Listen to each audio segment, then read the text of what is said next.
सब लोगों को मेरा नमस्कार, सबको मेरा प्रणाम। दोस्तों, श्रीकांत जेना जी ने मुझे भी कुछ दिन पहले निमंत्रण दिया था। आज उनकी संस्था का सामाजिक न्याय मंच का यहाँ पे एक कार्यक्रम है। इस कार्यक्रम में आने के लिए उन्होंने न्योता दिया था। वो जब मुझसे मिलने के लिए आए तो उन्होंने बताया कि किस तरह से उन्होंने दिल्ली के सरकारी स्कूल, सरकारी हॉस्पिटल, मोहल्ला क्लिनिक, इन सब के बारे में बहुत कुछ सुना है, वो देखा है। उन्होंने बताया कि किस तरह से उड़ीसा के अंदर 20 साल से बीजू जनता दल की सरकार है, नवीन बाबू की सरकार है, लेकिन यहाँ पे स्कूलों का, अस्पताल का, सबका बुरा हाल है। यहाँ पे माइनिंग माफिया का राज है।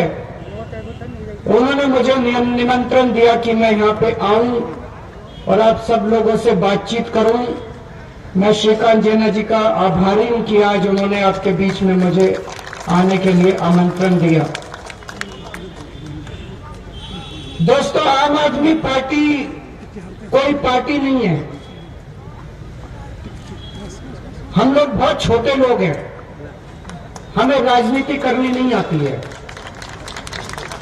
आज से 5-6 साल पहले इस देश में कोई अरविंद केजरीवाल को नहीं जानता था। हम कभी चुनाव नहीं लड़े।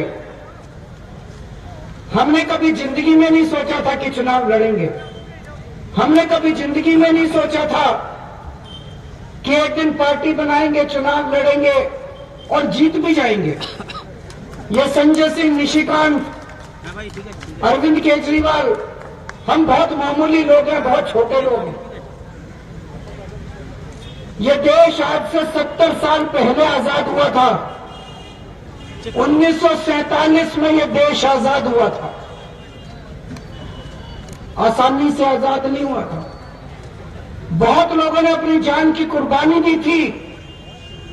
भगत सिंह, अशफाकुल्ला खान, सुभाष चंद्र बोस, चंद्रशेखर आजाद, सुखदेव, राजगुरु, पता नहीं कितने लोगों ने अपनी जान की कुर्बानी दी थी, तब ये देश जाके आजाद हुआ था। उन्होंने किस लिए कुर्बानी दी थी? उनका सपना था कि जब देश आजाद होगा, एक गरीब से गरीब के बच्चे को भी अच्छी शिक्षा मिलेगी। उनका सपना था कि किसान को उसके खेतों में फसलों के पूरे दाम मिलेंगे। उनका सपना था कि अच्छे अस्पताल होंगे, अच्छी सड़कें होंगी, अच्छा बिजली होगा, अच्छा पानी होगा।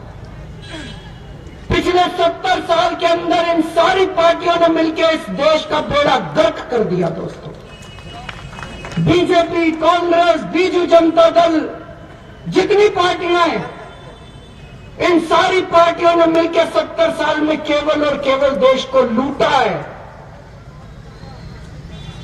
हमारे बाद इतने सारे देश आजाद हुए, सिंगापुर, जापान, जर्मनी, जो तहस नहस हो गए थे सेकेंड वर्ल्ड वॉर में, वो सारे हमसे आगे निकल गए। हमारा देश आज भी गरीबी के अंदर जी रहा है दोस्तों, और सबसे ज्यादा गरीब उड़ीसा के अंदर रहते हैं। हमारा देश गरीब क्यों है? क्या हम लोग किसी से कम है? हम सिंगापुर वालों से कम है? हम जापान वालों से कम है? हम जर्मनी वालों से कम है? मुझे लगता है इंडिया के लोग पूरे दुनिया में सबसे इंटेलिजेंट लोग हैं, सबसे मेहनती लोग हैं। 70 साल में हमारी पार्टियों ने बेड़ा गर्क कर दिया, नेताओं ने और पार्टियों ने मिलकर, इसलिए आज हमारा देश गरीब है दोस्तों। पिछले 4 साल में, 4 साल पहले दिल्ली के लोगों ने यह तय किया कि अब हम राजनीति बदलेंगे। दिल्ली के लोगों ने कांग्रेस और बीजेपी को लात मार के भगा दिया। कांग्रेस को 0 सीट मिली, बीजेपी को 3 सीट मिली। 70 में से 67 आउट ऑफ 70 सीट्स एक नई आम आदमी पार्टी को दी दिल्ली के लोगों ने।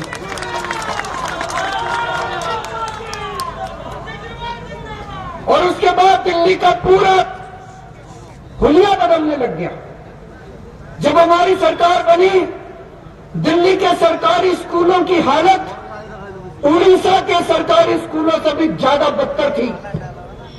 टीचर आते नहीं थे, स्कूलों के अंदर कोई सुविधा नहीं थी, कोई डेस्क नहीं था, कोई टॉयलेट नहीं था, पीने का पानी नहीं था। कई स्कूलों में जानवर चला करते थे। सरकारी स्कूलों का बुरा हाल था। आज 4 साल के बाद मैं उड़ीसा के सारे लोगों को निमंत्रण देता हूं और आज इस मंच से उड़ीसा के माननीय मुख्यमंत्री नवीन पटनायक साहब को भी इनविटेशन देता हूं, दिल्ली आके हमारे स्कूल देखिए।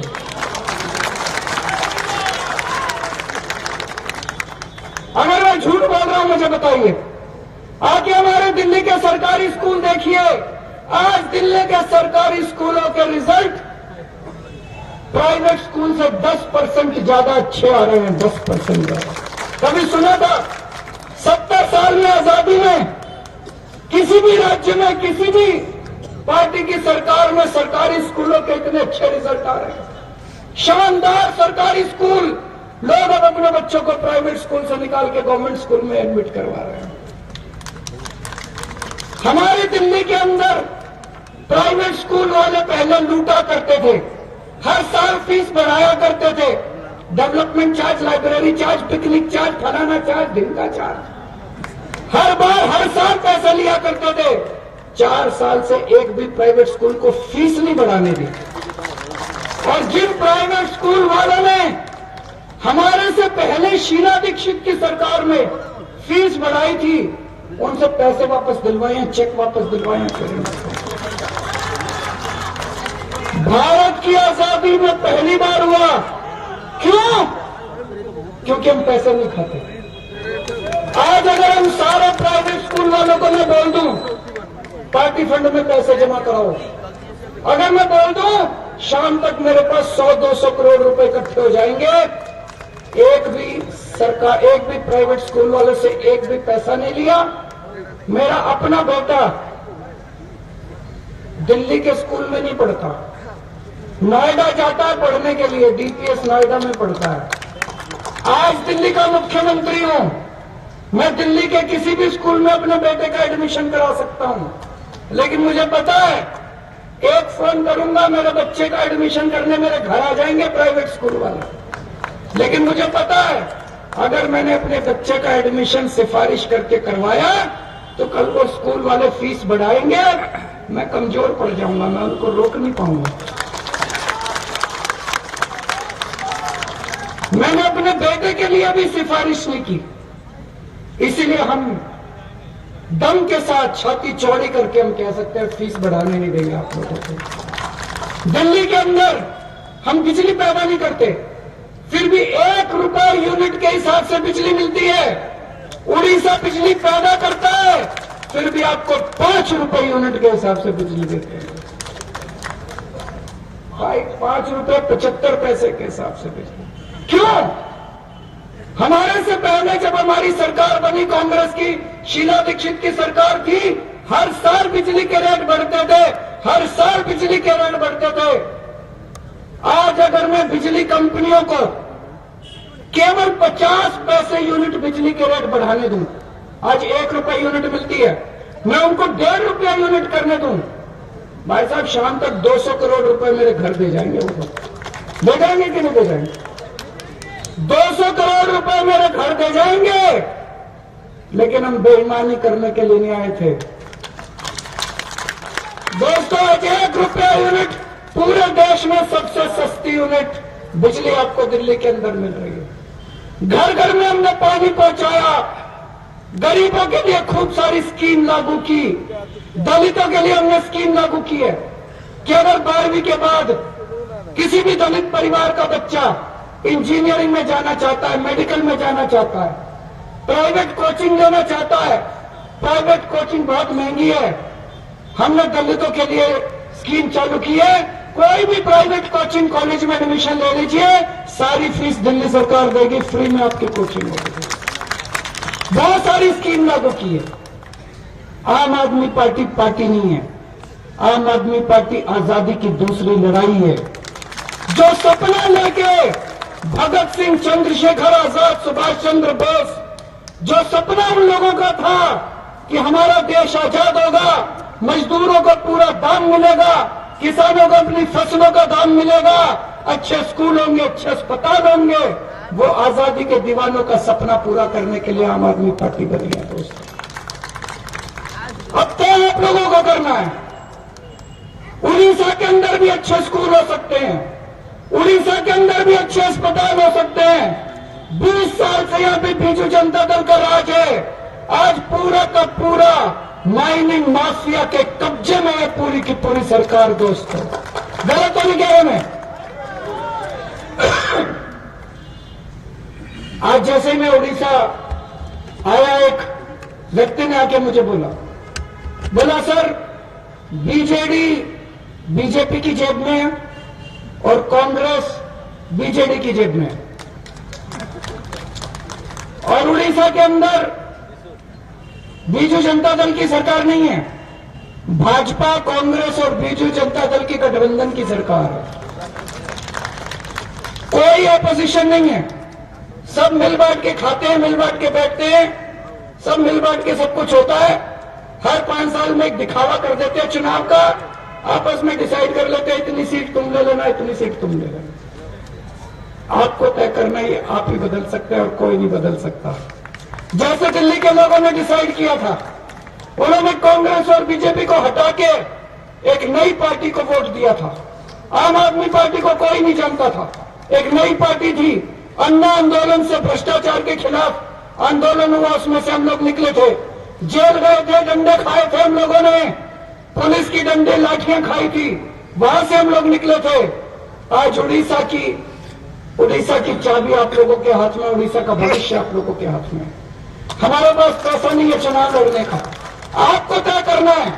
अगर आप इस गठबंधन की सरकार से खुश हैं, ठीक है, लेकिन अगर उड़ीसा चाहता है तो बदलाव आ सकता है। जैसे दिल्ली के अंदर बदलाव आया, ऐसे उड़ीसा के अंदर भी बदलाव आ सकता है। मुझसे कुछ पत्रकार पूछ रहे थे चुनाव लड़ेंगे, मैं कहना चाहता हूं यह निर्णय उड़ीसा की जनता को लेना है, उड़ीसा की जनता को तय करना है कि उड़ीसा की जनता चुनाव लड़ेगी कि नहीं लड़ेगी इस बार। उसी तरह से माइनिंग माफिया का राज चलता रहेगा कि इस बार जनता का राज आएगा। जैसे दिल्ली के अंदर स्कूल बदल रहे हैं, अस्पताल बदल रहे हैं, बिजली सस्ती हो रही है, गरीबों को शिक्षा मिल रही है, मजदूरों की मजदूरी बढ़ रही है, उसी तरह से उड़ीसा के अंदर भी बदलाव आ सकता है दोस्तों। चाबी आप लोगों के हाथ में है। मैं अंत में फिर से श्रीकांत जेना जी का धन्यवाद देता हूं।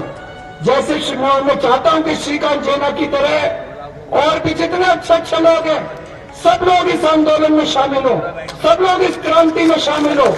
आम आदमी पार्टी नहीं है, ये एक आंदोलन का नाम है, क्रांति का नाम है दोस्तों। आप सब लोग इसमें शामिल होइए और हम सब लोगों को मिलके एक मजबूत देश बनाना है दोस्तों। भारत माता की